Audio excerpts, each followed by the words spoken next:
जाता है कि अभी कुछ दिन पहले विधानसभा में आपके मंत्री सेखिया भगा रहे थे कि जो गैंगस्टर आ रहे हैं उनको हम सफाया कर रहे हैं, उनको गिरफ्तार कर रहे हैं। हालांकि सफाया हो नहीं रहा है, कहीं लगातार गैंगस्टर बढ़ रहे हैं और फायरिंग की घटनाएं बढ़ रही है।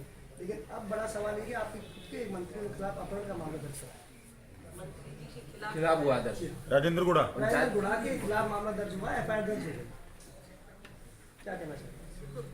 दूसरी बात, आज तो हमारा ये विषय नहीं, लेकिन फिर भी हम नेता हैं तो हमारे से किसी भी तरीके का कभी कोई सवाल कर सकता है।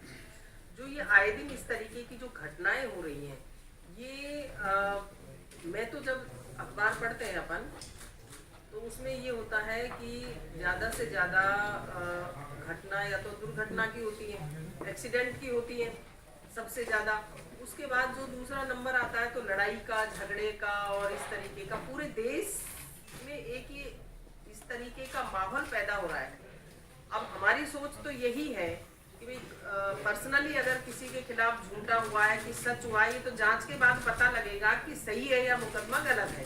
ये जांच के बाद पता लगेगा कि किस तरीके से क्या मुकदमा है। उसके बारे में तो मुझे पूरी ये नहीं है कि मुकदमा किस उससे कराया गया है, लेकिन फिर भी मेरा मानना जहाँ तक ये है कि ये जो इस तरीके का अराजकता, अशांति, गैंगस्टर और ये इस तरीके के माहौल जो पैदा हुआ है वर्तमान में, तो अभी हमारे जो सम्माननीय राहुल गांधी जी ने जो कहा था कि मैं मोहब्बत की दुकान लगाने आया हूँ, तो 36 बिरादरी, सारी कौम, हर आदमी, हर इंसान एक रहे और देश में सुख और शांति बनी रहे। हमारा उद्देश्य तो यही रहता है कि हम सभी से ये निवेदन करें कि बच्चों से भी, युवाओं से भी, कि आप ये बंदूक और लाठी और गाली इन चीज़ों को नहीं उठाएं, सही रास्ते अपनाएं।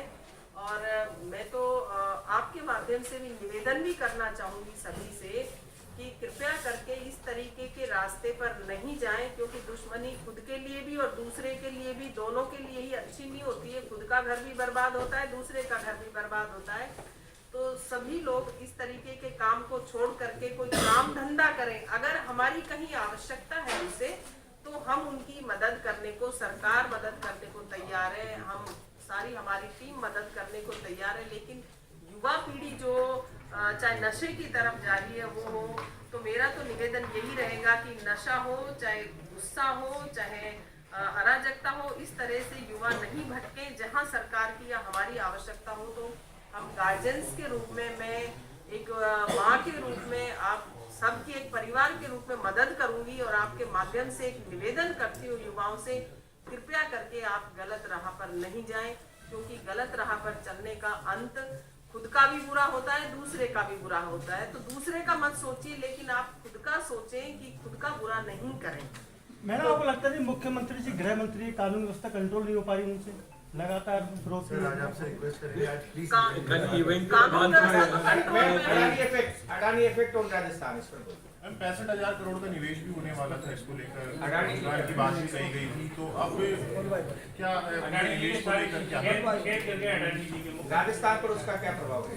कर्मचारियों के ऊपर कितना असर पड़ सकता है अगर इस तरीके शेयर मार्केट? क्या आप भी कोई एक्शन ले रहे हैं अडानी के खिलाफ? ऐसा है, आज का हमारा ये विषय नहीं है और इस पे भी मैं बात करके अडानी जी से बात करके आपको बता देंगे कि क्या होगा क्या नहीं होगा। आज तो आप एक्सपो से संबंधित और अडानी मंत्री है, बिल्कुल एक्सपो पर क्या एक्सपो का